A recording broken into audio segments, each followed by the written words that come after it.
Bismillah, maşallah, tabarakallah.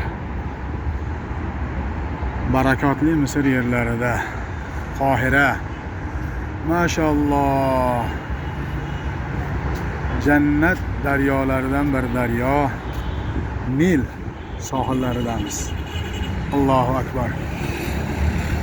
Yer yuzida bir nechta joylar, ayniqsa Madina Munavvarada jannatda bo'ladigan joylar Uhud to'g'risida va aynan Payg'ambar sollallohu alayhi vasallamning Ravza-i Mutahharalari, Masjid-i Nabaviylardagi Ravza, maşallah, va Madina Munavvaradagi Vodil Atiq, shunga o'xshagan vodiylar jannatda bo'lishligi to'g'risida hadis muboraklarda o'qiganmiz. Bugun esa mana Nil jannat daryolaridan bir daryodir deb Rasululloh sollallohu alayhi vasallam vasf qilgan. Maşallah, Nilni bo'yidamiz. Bizlar Qohira ko'chalari. Maşallah. Qohira. Nil qirg'oqlaridamiz. Bir ajoyib shahar ekan.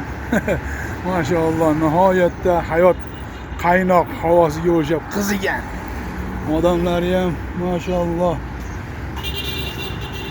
Hamma mana shu yoqqa yo'g'irgan, bu yoqqa yo'g'irgan.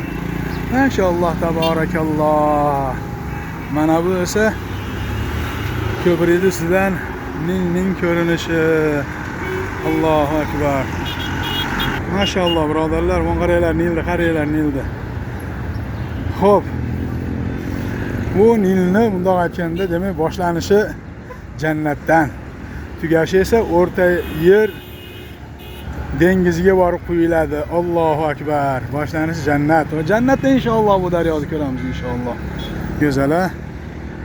Qarang bu. Allohning marhamati bilan bu go'zal diyorda ham ziyorat qilishlik, biz ko'zlarimiz bilan Nilni ko'rishlik nasib qildi mana. Hozir jannat daryosiga inshaalloh kemacha katerlarda uchamiz. Biz kuzatib turing.